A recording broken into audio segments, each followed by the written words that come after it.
Even that was a proper Jekyll and Hyde performance. Yeah, Jan, to be honest, I think the first 65 minutes we were good.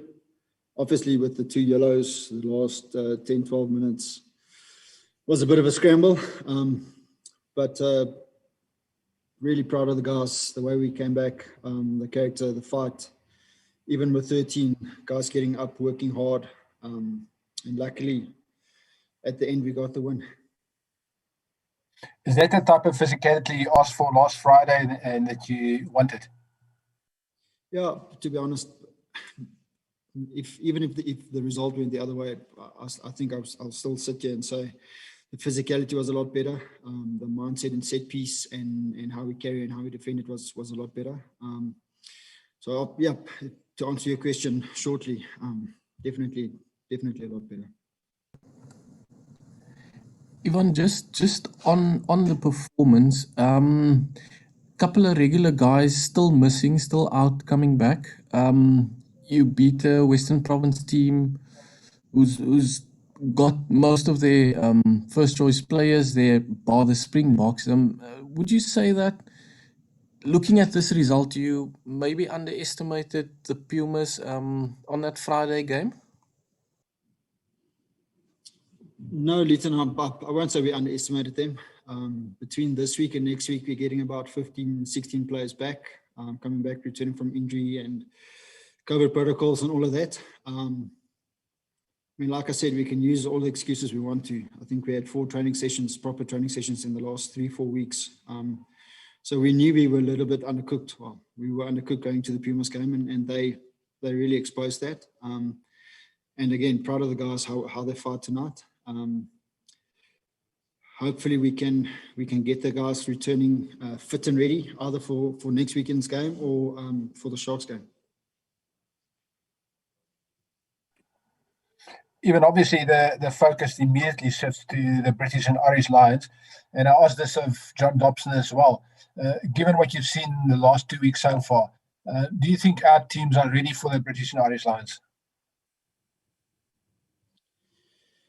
I think there's certain areas where we're ready and where we compete and can put them under pressure. And there's certain areas where we probably need to be a little bit better next week. So I know I can only talk about our side in preparation there.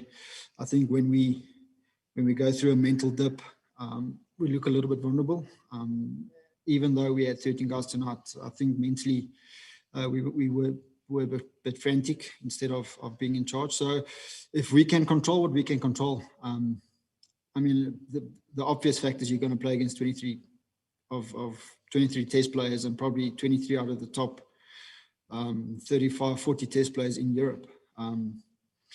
Whether we will see this weekend exactly kind of how they want to play, even though they play against Japan. And I was here when Dobbo said, I think the occasion will lift everyone, us and them. It's a once in a career occasion anyway. The guys are excited. We've got a tough couple of training days ahead to get us closer to where we want to be. But at altitude, anything is possible, to be honest. And just my last one from me. How many of the guys that you mentioned earlier that's coming back, you say 15, 16, how many of them will be available to play against the British and Irish Lions? We obviously there's the return protocol has got ECG tests and stress tests and all of that. So I think the final batch of tests should be before Saturday. So we should have a good idea Friday afternoon, Saturday morning, exactly where we are with players returning, how fit they are, how ready they are. But the gut feel and the feedback we're getting is about 80% of those players should be ready to go. You want to throw a couple of names at us that you expect to line up against the British and Irish Lions? Well, to be really honest and fair with you guys, we haven't chosen a final squad yet, but I can tell you that a guy like Steve should be available again. Jaco had his first game back tonight. Yanni is has returned training-wise. He wasn't quite ready for tonight yet, so he will be available. If I go through there, Jaco's going through his fitness tests. He's looking good, so he could be available. Jaco Kriel, Birgit Oudendal. We haven't played Ross yet. Ross could be available. Andre Warner unfortunately broke his